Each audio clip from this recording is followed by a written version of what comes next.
It hasn't even been a year for Culpeper County Sheriff Tim Chilton, but his mission to turn his agency around after years under his controversial predecessor is bearing some fruit. His push for body cameras is now a reality. And as the sheriff tells our Matthew Torres, the department was about 10 years behind having this type of program. Well, Simone, we last spoke to Sheriff Chilton 2 months after he was elected into office. That was back in January. At the time, he was adjusting to a new department shrouded in controversy. The previous sheriff had been accused of questionable practices and years of no transparency.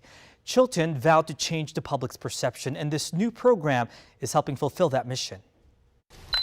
This was the last time we saw Culpeper County Sheriff Tim Chilton. This was just surplus stuff that was kind of stacked around. As he moved into his new office, 10 months later, he says the sheriff's office is finally fully staffed at 164 positions. We're rebuilding for this community, but we're also rebuilding for the future, I guess you could say. They've also adjusted the budget. As of a month ago, he's also completed one of his last remaining priorities as the new sheriff, having body cameras. I honestly believe that it builds so much trust between the citizens and the law enforcement that it's a must anymore.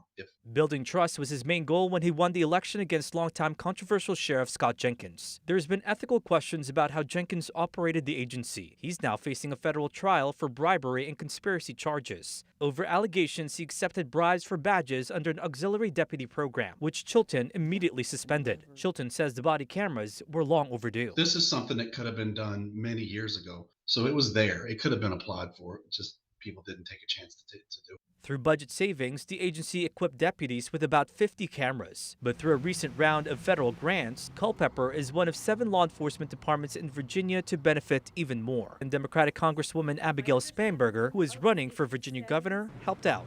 These dollars are proving that investments in public safety are incredibly important, and they can be utilized to implement the practices and the programs that, community to community are most important.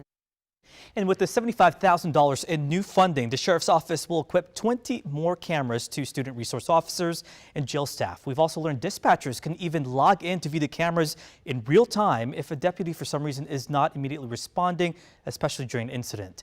Chilton says if there is high public interest or questions about trust during an incident, they will release the video to the public. Simone? You know how important having more body cameras is in terms of transparency and safety for not only the public, but for the officers as well. Matthew, thank you.